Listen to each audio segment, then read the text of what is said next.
Hey guys, quickly before the video starts, be sure to give it a like to show that you support me and my channel. And don't forget to follow me on Twitter at twitter.com/sheriff_VD for important updates. I also live stream at twitch.tv/sheriff_VD. If you guys are interested in that, go check it out. Links for all this are in the description, as well as other important things for you guys, such as ebooks and stuff along those lines. And Jesus fucking Christ, don't forget to subscribe. Yo, what's going on, guys? Your boy Video back on the Madden 17, and today I'm going to be showing you guys the scheme in the 4-3 will go fire press blitz I showed you guys yesterday. If you guys didn't see the video on just the blitz itself, go check it out. It's going to be in the description below, because this is not a video on how to do the blitz. This is a video on how to use the blitz correctly and a scheme behind the blitz.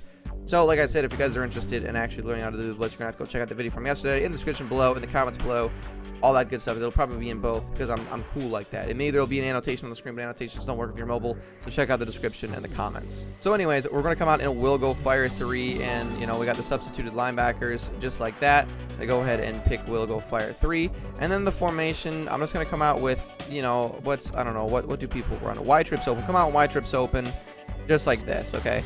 So this is what we're going up against now. In the way that this is set, I would flip the play immediately, because what I have, wait, am I allowed to show them both? Yes. Okay, so what I have right now, I don't like how this defense is up, because I don't like the blitzing linebacker being on the same side as the running back. I want it to be on the opposite, because the majority of the time when they run the ball, they're going to be running it to the strong side, which is, you know, usually the opposite side of the running back. So what I like is one of my blitzing linebackers on the other side. So all I'm going to do is flip the play, but just by hitting X or square if you're the PlayStation, and then RT or R2, flip the plays so that the other guy is blitzing, and then that's going to give you a better chance at stopping the run with your user, or even with this guy. A lot of the times he'll shoot the gap and he'll do a pretty good job at coming in clean. So after you do that, then you baseline, you pinch, and then you pinch your defensive line, and then instead of crashing to the right, you crash to the left. I'm sorry, instead of crashing to the left, you crash to the right. You always crash towards the blitzer. So if the blitzer is the right of screen linebacker, you crash to the right. If the blitzer is the left of screen linebacker, you crash to the left. But like I said, since the right linebacker is blitzing, we crash to the right, just like that. And it's still going to come in, no problem. We could still QB spy and bluff blitz him, no problem. And the blitz is still going to come in. It's not that big of a deal. This time we're going to get a B gap. Sometimes it's a B gap, sometimes it's edge heat. I guess it just depends on whatever formation they're coming out in. But like I said, that I see that running back is on the other side. So as soon as that happens, I immediately flip the play, and then I just go through the setup just like that. And then, you know, of course, because it's practice mode, this isn't going to happen if it's not practice mode. Hardly ever in this game will they not set up correctly. So just like that, and then I could choose to leave this guy blitzing if I would like. Like if I notice that they're blocking their running back, a lot of the times I'll just leave him blitzing to increase my chance at a block shot or something along those lines. So I'm just gonna leave him blitzing this time. I'm gonna go ahead and snap that ball, and you're going to see, of course, this fucking time he gets picked up. The time I block him, the time I don't QB spy him or something, he doesn't come in, even though whenever I QB spied him last time, it didn't come in. But there's no consistency difference whether you don't blitz him or not that I'm aware of, because sometimes I'll do, sometimes I won't, and I don't see any time where it's inconsistent either way. So I'm gonna go ahead and flip it, pinch, crash to the left, just like that. And of course, my fucking defensive line doesn't pinch. That's what makes this so fucking difficult in practice mode, whenever your defensive line doesn't pinch, because then they're never in the right spot. Now I'm gonna go ahead and run the ball this time, and like I said, I have it flipped.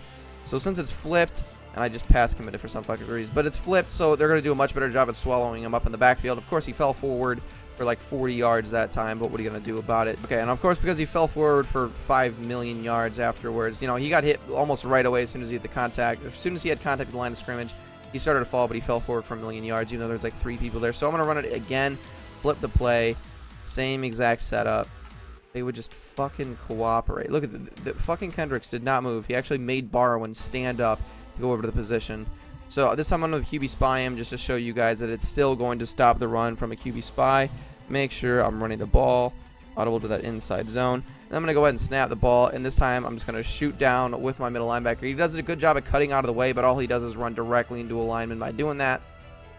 So there's really no way to run against it if you do it correctly. But this time I'm not going to flip the play, and I'm sure it's going to lock it up this time just because why not. But a lot of the times, if you don't, I fucking forgot to run it again. So let's go ahead and come out on it. Same exact thing. Shift this guy over. No, shift this guy over like he's supposed to be moved over. Audible to that run, and I'm still going to try and blow it up with my middle linebacker. And I guess they did a decent job at block checking that time. As you guys can see, there was a huge hole right there, and there was a lot of room above him.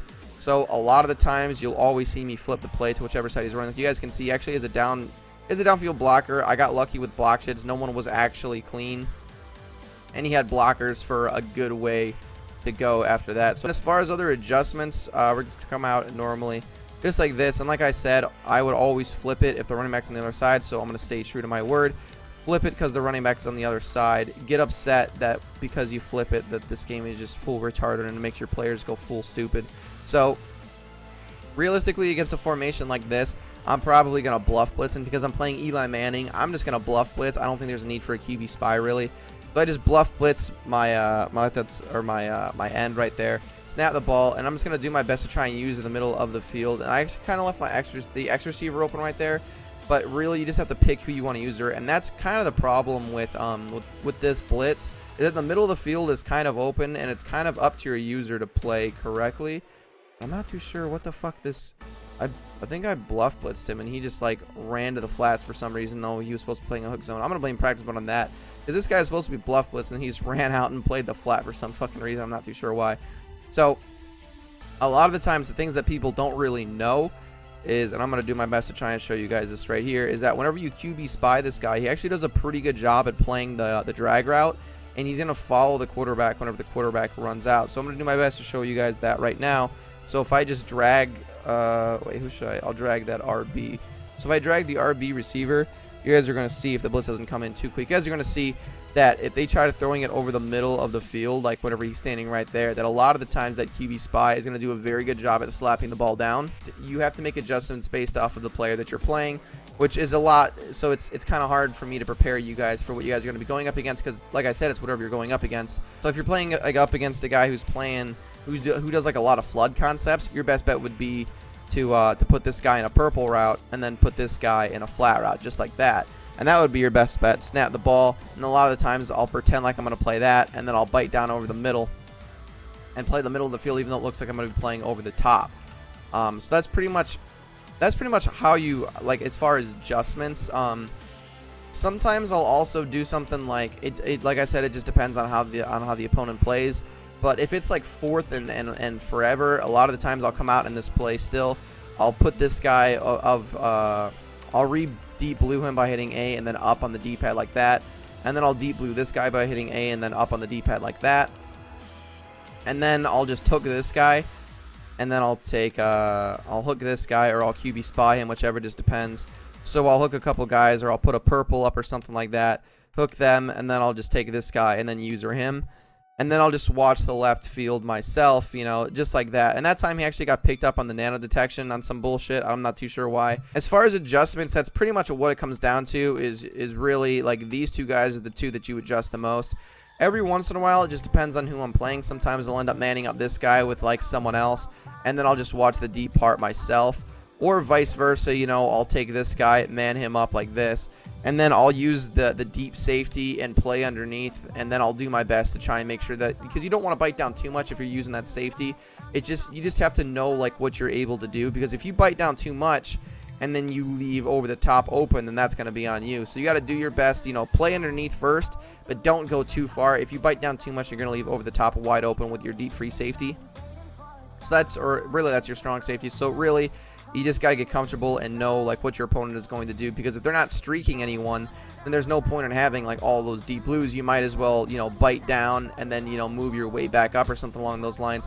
It really just comes down to what your opponent is going to be running. Hopefully you guys now have like a basic understanding of like what you could really do as far as like shading underneath for the hard flat, shading over the top, then you get yourself a cloud flat, because the cloud flat's going to do a very good job at covering like the flood concepts. So when you shade over the top, really, being completely honest, you can put two of them in the cloud flat, and a lot of the times the guy underneath will play this defensive end right here, Graham. A lot of the times he'll play like a super flat, and then this guy will play over the top. Even though they're both on a cloud flat, that's just how it seems to be for me at least.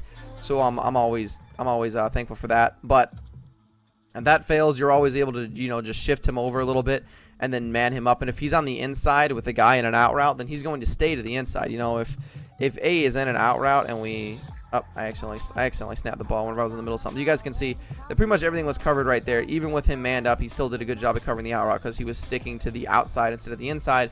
But if he was on the inside, he was gonna be burnt toast, basically. That's pretty much the adjustments that I could show you guys. Now that you guys hopefully have a little bit of an understanding of what you could be doing with the play, you just got to do what you can do. Just use it correctly for your opponent. You know, it's gonna vary by opponents. You know, you can't run the same setup against every opponent and expect it to do good. Sometimes you got to QB spy that guy. Sometimes you got to bluff blitz him. Sometimes you just got to put him, you know, in a hook zone or a curl zone, you know, something like that. It really just depends on what your opponent's running. But hopefully you guys have like a little basic understanding of what you could do to stop what with this play, and you know who you could zone out and who you got to leave blitzing, or who you got to leave in what position and stuff like that. But like I said, as long as you keep like the play flipped to the other side, since the running back's on the left, keep the blitzer on the right side. And then stay somewhere in the middle just in case they run a counter. Because if they run a counter, you're still going to be able to, you know, run down to the left and stop it. It really just depends on your user. And if you use the free safety, it's going to be a little bit easier to stop the run, obviously. But that's just going to come down to you. But hopefully you guys enjoyed this video. If you guys did, definitely give a like, comment, subscribe. Follow me on Twitter. It's going to be down in the description below. And as always, peace.